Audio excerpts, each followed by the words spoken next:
How many of you here are real estate investors?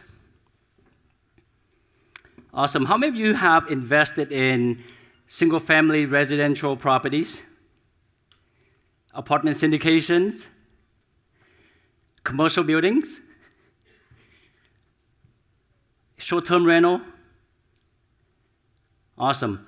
Now, how many of you have not invested in real estate but plan to soon? All right.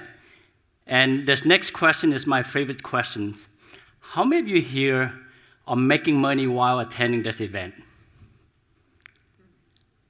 Awesome, that's passive income. And for those of you who are currently making passive income, please stand up. Come on, let's stand up. Awesome. So, and for those of you who are not making passive income but would like to generate some, make sure you talk to these folks while attending this event. All right? That's one of the benefits of attending an event like this. So you can be in close proximity with the people that you want to learn from. Over time in my business and investing journey, I realized that sometimes it only takes one opportunity, one connection, one advice, one strategy, one decision to have a profound impact on our career and our future.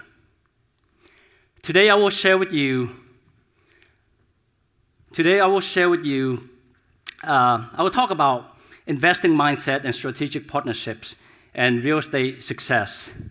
I will share with you some strategies and the fundamentals that my wife and I follow that have significantly transformed our real estate investing journey from residential properties investment to apartment syndication and involved in over $100 million under asset management as co-general partners. At the end of this presentation, I hope to inspire each of you with some practical strategies and a burning desire to take your real estate investing journey to the next level. Sounds good, everybody? Yeah. If you're ready, say I am. Ready. All right, and before I share with you my story, before I go over my presentation, I'd like to share with you my story and my journey.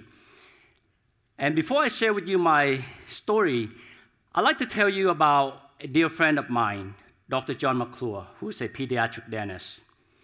John and I graduated from the same dental school. He's a big guy with a big heart.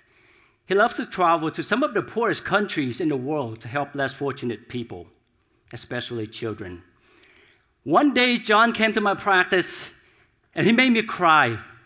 Unlike other specialists who came to my practice for referrals, bring us cookies, Starbucks, gift cards, he came to my practice and took me out for lunch. And during our conversation, John shared with me his moving experience during his mission trip in South America. Nathan, he said, most of the families were extremely poor. Children with torn clothes playing in the dirt without shoes. The roof of their houses were built with long grass leaves, and the walls were simply wooden planks. There was no electricity or running water. It was an eye-opening experience, he said. I feel so fortunate, Nathan. I appreciate everything I have so much more after that trip. And then he asked me, Nathan, will you sometime join me on a mission trip? It's very rewarding. I had been listening intently the whole time John was sharing his story. I pictured vividly what he was describing. I had become emotional myself, so much that I was moved to tears. Because the story that John was describing wasn't simply his mission trip in South America. He was actually describing my story too. The story that began the odyssey of my own family from Vietnam, and why I feel so fortunate and proud to be speaking before you today. That's my family over 20 years ago when we were still in Vietnam. Behind us is our house, like all the houses that John described, except he didn't mention about the dirt floor. After the Vietnam War, our family lost everything except our future. When the communists took over, they wiped out our family's bank account, and they put my dad in prison for 7 years because he was a lieutenant in the South Vietnamese army fighting with the Americans. During that time, my mom had to raise 6 kids by herself without any family or public support. And so that's us. If you can identify me in that picture, I must say that I was the cutest one in my family. After 7 years, my dad was reunited with our family, and in 1994, we were fortunate to have had the opportunity to come to this country. I was 12 years old at the time. When we first came here, we didn't have any money, didn't speak any English, so we had to start from scratch. It took a lot of perseverance and a long journey, but we never gave up on our dreams. So remember this, wherever you are in your career, whether you want to be happier or you want to achieve even more success, it's never too late. Ray Kroc didn't start McDonald's until he was 52 years old, and Colonel Sanders didn't start KFC until he was 65. At age 65, Colonel Sanders was driving all over the US trying to grow KFC. He went all over the country trying to turn his dream into reality. That's our family 20 years later. As you can see, our family grew in size, and our house looks a little nice as well, right? That's all because of my parents' sacrifices and the opportunities that this country has given our family. Even though my parents are not here, why don't we give my parents and USA a big round of applause?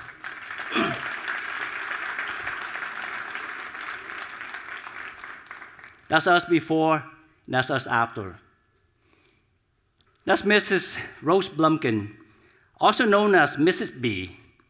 Mrs. B immigrated to the US when she was 24 years old. She didn't have any money, didn't speak a word of English, and she never attended school a day in her life. In her mid-40s, with the same spirit that we all here have, about having a dream and work hard to achieve that dream, she started a business called Nebraska Furniture. And she grew that business to become the largest indoor furniture store in the US. And in 1981, she sold it to Warren Buffett for $60 million. And the unique thing about her is that she could not read or write. But with a determination to succeed, she became successful. As we all know, a big part of success begins with the right mindset and the courage to take action. I graduated from dental school in 2008. Currently, I practice dentistry about 2 to 3 days a week. On other days, I run and manage a couple businesses and investments that my wife and I created outside of dentistry. In 2008, I opened a dental practice with a classmate. A couple months later, we started our second dental practice. In 2016, my wife and I created our real estate investment company and started investing in real estate. In 2017, we created the Dental Win-Win platform and started hosting events. In 2018, we developed a software that we and other businesses are currently used to communicate with our patients and acquire more online reviews. And in 2020, if you remember, we had a pandemic during that year, so a lot of dentists were complaining about not having enough level 3 masks. So we worked with the FDA to import a lot of level 3 masks to the US directly from the manufacturer in Vietnam. And in one day, we sold about 50,000 boxes of level 3 masks. Did you buy some? And in 2021, we created the real estate investment for dentists, and we partnered with Roshan, and we grew that group to over 10,000 members now. And earlier this year, we created Autonomy Investment Group to invest in apartment syndications and also to introduce investment opportunities to our members to invest as passive investors. So why should we invest in real estate? For me, it's to have a good backup plan, a plan B. And the second reason is to achieve financial freedom sooner. right? Warren Buffett said, if you don't find a way to make money while sleeping, you work until you die. For most of us professionals, maybe we don't have to work until we die, but it's good to have the options to retire early if we need to. Now, dentistry is a great profession, but it's important to have a good backup plan. That's Dr. David Yang. David is an exceptional dentist. He just turned 51 this year and just had a quadruple bypass. Before the surgery, he had zero discomfort and zero symptoms. But he decided to get his heart examined because of his family's medical history. His surgeon found 100% blockage in one vein and 95% blockage in another vein. So he underwent an open heart surgery with a quadruple bypass. Unfortunately, after the surgeon harvested the vein from his arm developed a condition called compartment syndrome, and he almost lost his hand due to the lack of blood flow. Luckily, he made a full recovery and has been able to practice dentistry again. That's one good example why we need a backup plan, because you never know how long you can work. That's another colleague of ours, another great dentist, Dr. Matt McMasters. Earlier this year, Matt shared with me that he already had 2 spinal surgeries, and his surgeon told him that he still needs a third one for about 3 years now. His surgeon also told him that if he gets that third surgery, he will not be able to practice clinical dentistry anymore. Okay? And the bad part is his disability insurance doesn't cover anything related to back, neck, or spine. And because of that, Matt continued to practice dentistry despite all the pain he has, as he cannot afford to retire yet. He still has a young family and 2 daughters to support. Matt shared with me this message. I have pain 24/7, although most days are tolerable, but occasionally, I don't even think I can finish out my day. It's those days that I have to stop and look at a picture of my wife and kids, and that keeps me going back day after day.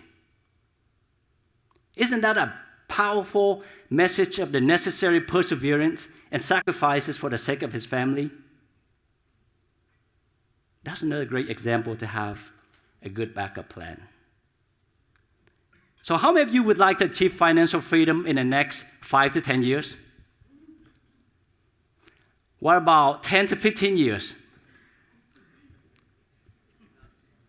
What about 15 to 20 years?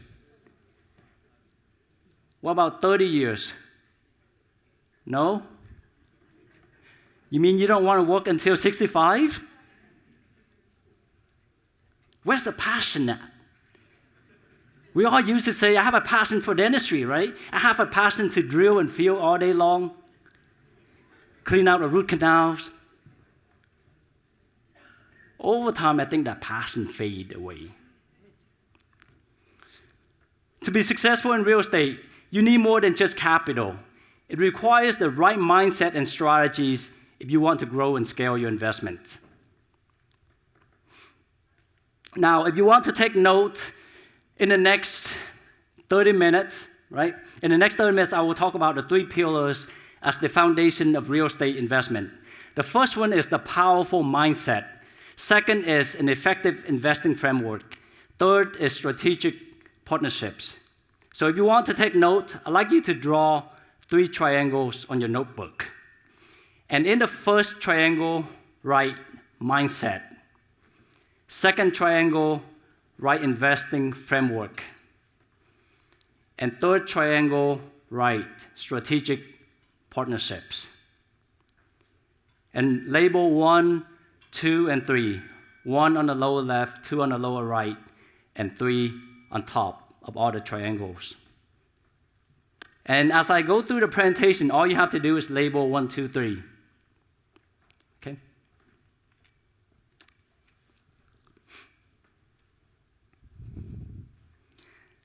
So let's go to the first pillar, which is mindset.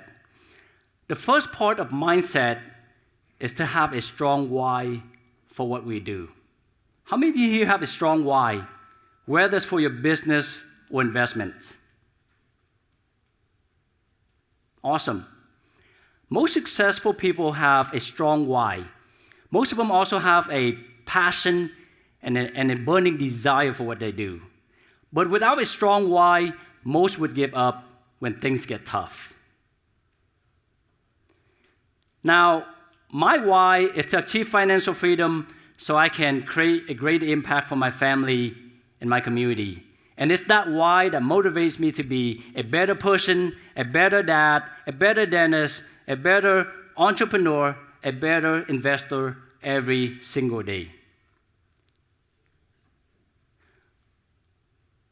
Now, the second part of mindset is to operate under a good framework. 15 years ago, when I became a practice owner, I didn't have a good framework in mind. Basically, I was following what I've been taught in dental school. And as most of us know that, dental school didn't teach us about business, investments, or tax-saving strategies, right? So basically, the framework that I was following was to work hard as a dentist, save up for retirement, and get disability insurance as a backup plan. Does that sound familiar to any of you? Work hard as a dentist, save up for retirement, and get disability insurance as a backup plan. If I were to follow that framework, I would have to work until age 65 or face disability in order to retire early. That wasn't appealing to me. Also, in the past, I used to have the wrong belief about taxes. I was actually happy about paying a lot in taxes at the end of the year. I thought that if I pay a lot in taxes, that means I'm making a lot of money, and that's a good thing. But it's not. As a practice owner earning high income, your tax rate is about 37%, and you have to pay another 15% for the self-employment tax. So that's equal 52%. So at the end of the year, you only have 48% left. And with that 48%, you still have to pay property taxes, sales taxes, mortgage payments, living expenses, and all the vacations. Right? So in the end, there isn't much left to invest. And that's the reason why so many people have to work for 40 to 50 years before they can retire. Now, the third part of the investing framework is, not investing framework, but mindset is taking action. Too many people overanalyze, and they don't actually take any action or do anything. As we all know, the only way to get results is by taking action. That's my friend Hua. Hua immigrated to the US in 1995. Just like Mrs. B, he didn't speak any English, didn't have any money, so he never attended college. Back then, he was only making about $12 an hour. In 2001, after he learned about real estate investment from a friend, he used all his savings to buy his first rental property. And after he purchased that first rental property, he realized that real estate was his pathway to financial freedom without a college degree. So every year after that, he saved up, borrowed more money from his family members and the banks to invest in more rental properties and invest in a family business. In 2015, 14 years later, Hua achieved financial freedom. And now he works because he wants to, not because he has to. And one unique thing about Hua, just like Mrs. B, is that he didn't speak any English, and he started out with very little money. But with a determination, he was able to achieve financial freedom. One time he showed up to my office for a dental appointment. And at the end of the appointment, he invited me to go play golf with him. And I said, I'm too busy for golf. As you know, all the golf sessions usually takes about half a day to a day, right? And he asked, busy doing what? I said, busy drilling. Busy doing dentistry and taking care of my patients, and on my days off, I manage other businesses and investment. He smiled and offered me a piece of wisdom that I will never forget, and you should write this down too. He said, don't grind too hard, because if anything were to happen to you, your wife's new boyfriend will enjoy life and play golf with your money.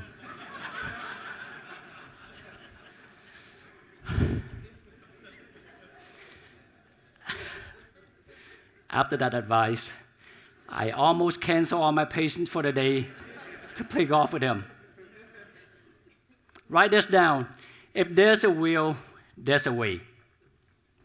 So if you were to take note, your first triangle should look something like that, okay? You must have a strong why, and you must operate under a good framework, and you must take action. The only way to get results is by taking action. Now let's go over the investing framework. The first part of the investing framework is you must be an educated investor. You must first decide what asset class you want to invest in. Then try to learn from people who have proven experience and a successful track record in the asset class that you want to invest in. Like Roshan. These days, you can also learn from other resources such as books, YouTube, Google, and real estate investment Facebook group. My personal preference is to learn from experts or people like Roshan who have already achieved success in the type of investment that you want to invest in. That way you can shorten your learning curve and bypass all the trial and error. Okay? Does it make sense, everybody? Yes? That's Brad Sumrock, Gwyn, and I. Brad is known as the apartment king. He grew his personal asset from $700,000 to $70 million.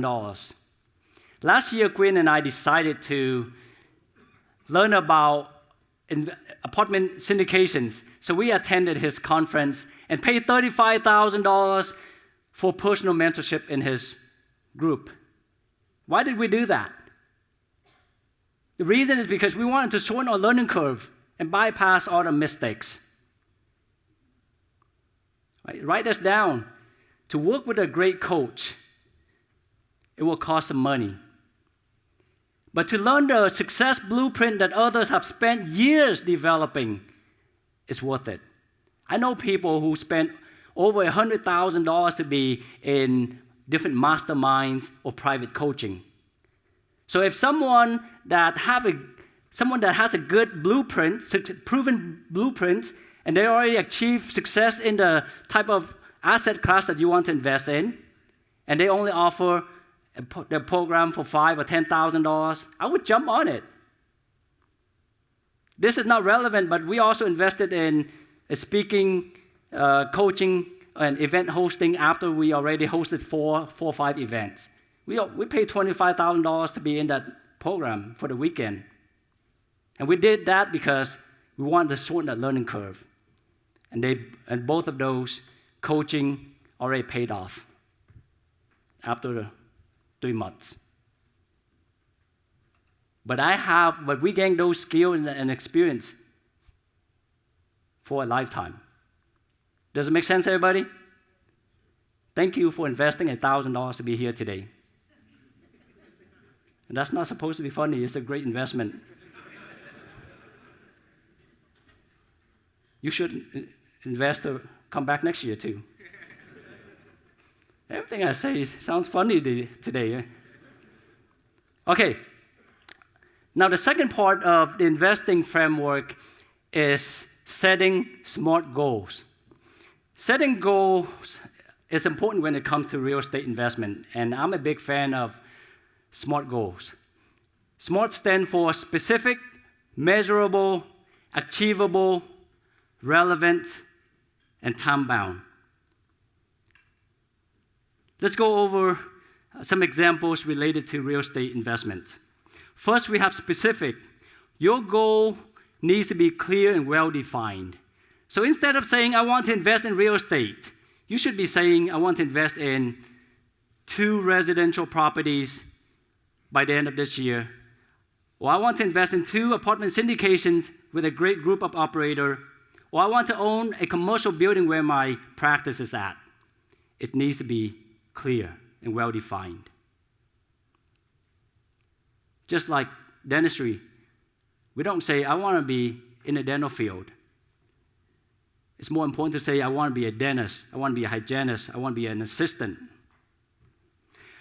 Second, we have measurable. If your goal is to invest in 2 residential properties, you can measure the progress by keeping track of how close you are to buying those 2 properties. Third, we have achievable. Your goals need to be realistic based on your financial situation, the time you have, and your knowledge level. So if you're just starting out, a realistic goal could be, I want to save $50,000 for my first rental property. If you have $500,000, you can set a goal to invest in 5 different apartment syndications. Or make a down payment for your commercial building where your practice is at. It needs to be achievable based on your situation. Fourth, we have relevant.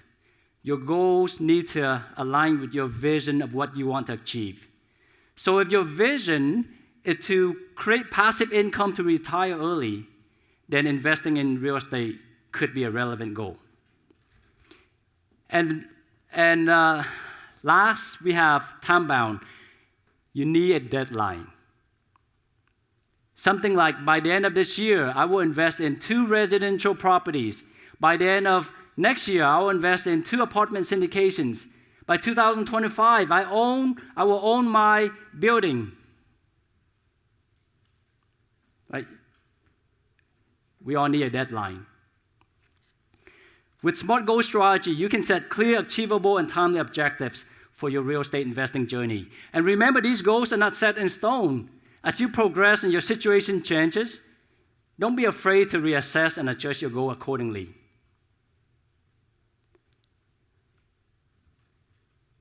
And the third part of the investing framework is execution.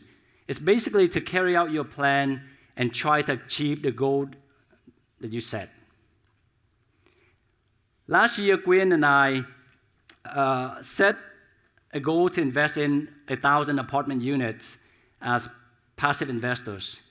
And this year, we set another goal to invest in another 1,000 apartment units as co-general partners. And so far, we're on track because we set SMART goal based on our situation, and we took action. So if you were to take note for the second pillar, your second triangle should have education on the left. You must be an educated investor. And then on the right, you should have goals. It's important to set SMART goals. And third, on the top, you must execute your plan. For the third pillar is strategic partnerships. After we invested in a few apartment syndications as passive investors, we set a goal to be co-general partners with an experienced syndication group. And this year we partnered with Roshan to create Autonomy Investment Group to invest in apartment syndications and to introduce investment opportunities to our community so our colleagues could invest with us and generate passive income. Then we partner up with Elevate Commercial Real Estate Group. And currently we involve in over $100 million on asset management. And I'm going to share with you the exact framework that we follow to make that happen. You guys ready to learn it? So far, so good? Yes? First is you must define your vision.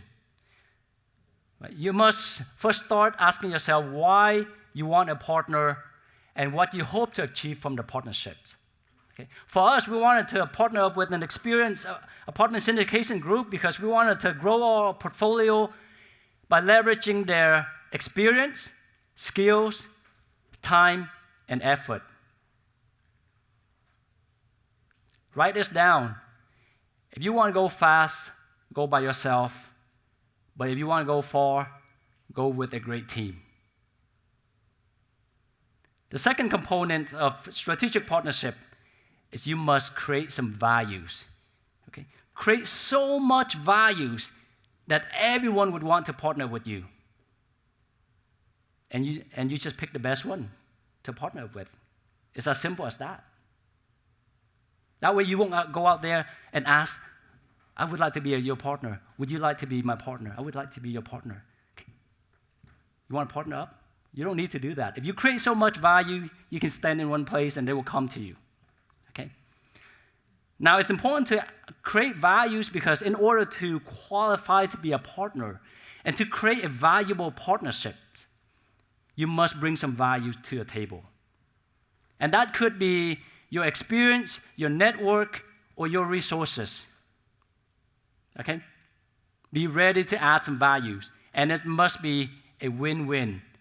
For our situation, we created a dental community with a group of dentists who would want to invest with us as passive investors. And that's the value that we created and added to our partnership.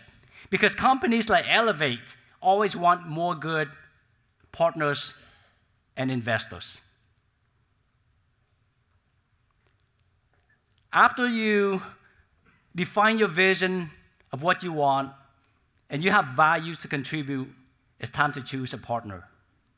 And if you don't have any potential partners, you should attend different events like this event to network and to ask for introductions. Doing due diligence on your potential partner is important. Your potential partner should have experience, should be reliable, and should be ethical. And they must share your core values and have a good track record. Okay. That's George Abreu, the CEO of Elevate, Gwen, and me. We met at a capital raising event. And at that event, we spoke to George and one of his co-general partners. And from our conversation, we learned that George and his other partner actually live here in Dallas, which is about approximately 30 minutes from my house. And we also found out that his syndication group is vertically integrated, which means that they have both construction and management company within their group, which is a plus for a syndication company. Okay? After we learned about George and his company at the event, I also went on George's Facebook feed to make sure he wasn't going to the bar every weekends or flying to Hawaii or Cancun every month. I want to make sure that he's a family man and he takes care of his business. I have a saying, how you do anything is how you do everything. If you don't take care of your family, or if you don't take care of your health, most likely you won't take care of your business or your investors. After that, part of due diligence, I also called a couple people in the real estate investment community to ask about George and his group to make sure they have a solid foundation, a solid reputation. And then after all that, Roshan, Gwen, and myself scheduled a call with George and his other partners to learn more about their company's core values and their track record. And in the end, after all the due diligence, it became clear that our requirements aligned with theirs, so we decided to partner up. And currently we involved in over $100 million under asset management. So if you were to take note, your third triangle should have vision on the left. You must define your vision, okay? Second, on the lower right, you must create values. Without values, no one would partner with you, right? And after that, it's time to choose a partner. Choosing a partner is a big decision, so take your time and choose wisely. As we navigate through the landscape of real estate investing, remember these frameworks. Having a strong why, establishing good strategies, setting smart goals, and executing your plan. Our journey toward financial freedom might not always be easy, but in the end, it'll be worth it. Before I end my presentation, I'd like to share with you a memory I have with my father. That's a picture of him when he was a lieutenant in the South Vietnamese Army. As you can see, where I got my genes from. When he immigrated to the US with our family, just like Mrs. B and my friend Hua, we didn't have any money, so we had to start from scratch. One early morning, I overheard my dad outside my bedroom talking to his friends about how proud and happy he was that he was accepted to work at a school as a custodian.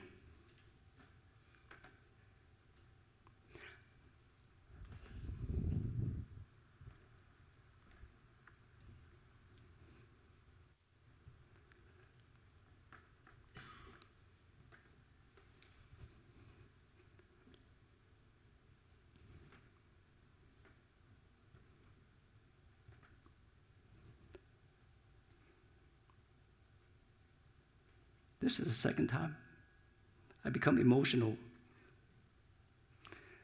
I recall then how almost every day he would tell me how fortunate we were to live here in the US. Nathan, he would tell me with great pride, children over here have everything they could ever want in their classrooms, from computers to wonder teachers. He felt he played a privileged part in the future of America. So every morning, he didn't just see tables to be cleaned or floor to be mopped. He felt honored to be a part of their success. He envisioned a bright future for those students and for his family. He knew that our future and our children's future for generations to come would be better. He was right. That's my parents on the left. My dad is 83, my mom is 78, and they're still healthy. They go to the gym 4 or 5 days a week. And one time, we went to Cabo for a vacation, and we had a planking challenge, and my dad beat me. At this point in their lives, they still enjoy every little things that have been going on, every cruises. We're taking them everywhere. And after 2 weeks after today, they'll be going to Hawaii with us. On the right is a picture of me, some of my siblings, my nephews, and nieces at our graduation. All our accomplishments is all because of my parents' sacrifices and the opportunities that this country has given our family. We all are living in a country of opportunities. I hope my story and what I share with you today inspire you to achieve success and freedom so you can live life on your own terms and create a greater impact for your family for generations to come. Thank you.